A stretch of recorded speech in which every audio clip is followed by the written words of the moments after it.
Bonjour Christelle Jordan, Bonjour Aurélien. vous êtes directrice générale de Newvin Real Estate en France.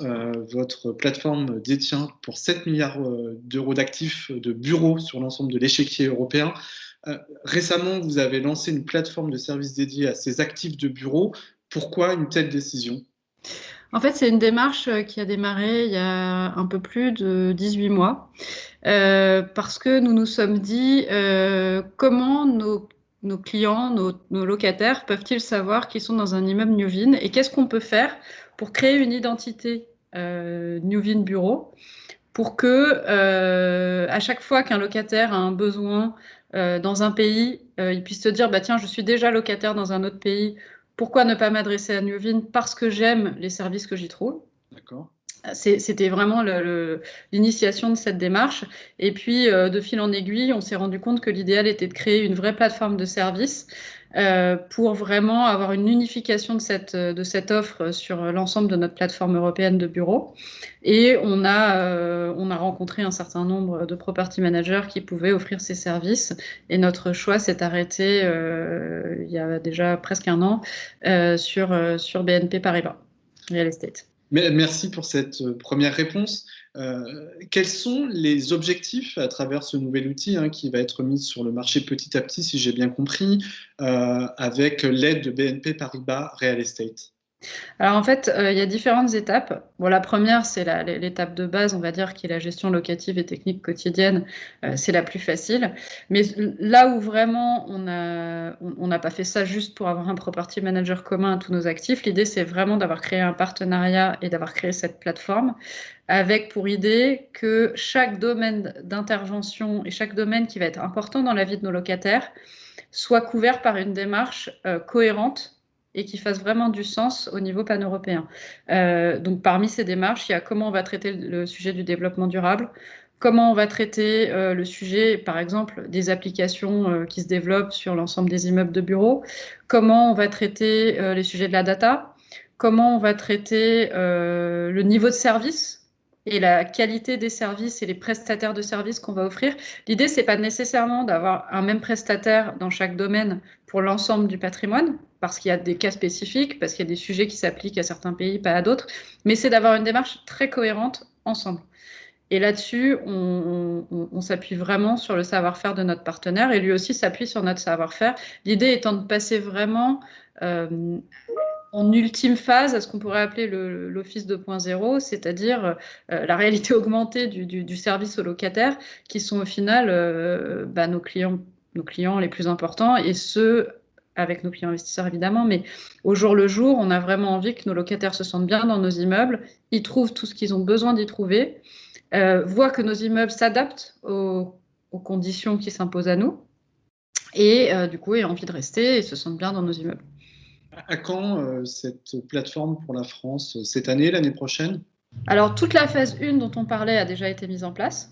On travaille sur la phase 2 vraiment, on va dire, à la même vitesse sur l'ensemble des pays. Bon, sachant qu'après, par l'histoire, il y a évidemment des produits plus récents qui sont plus évolués dans tout ce qui touche au développement durable ou des produits qu'on a achetés pour leur spécificité technologique, donc qui sont plus avancés sur la partie technologique.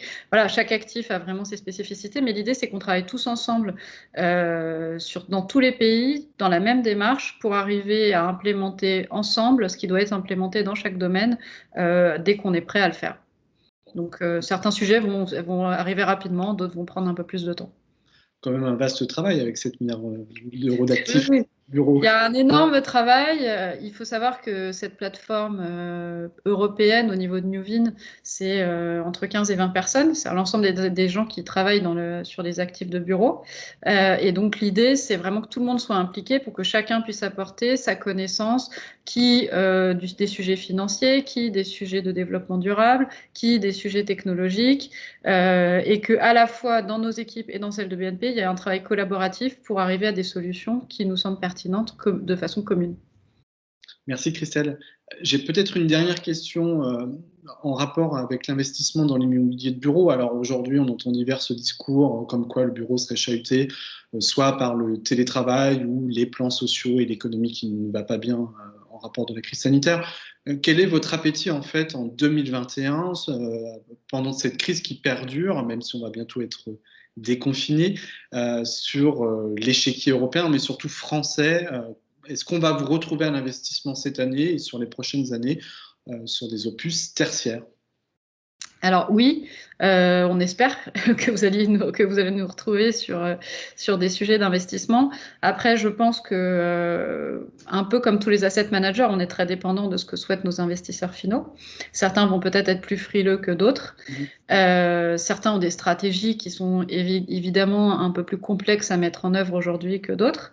Maintenant, oui, je pense que vous allez nous retrouver cette année.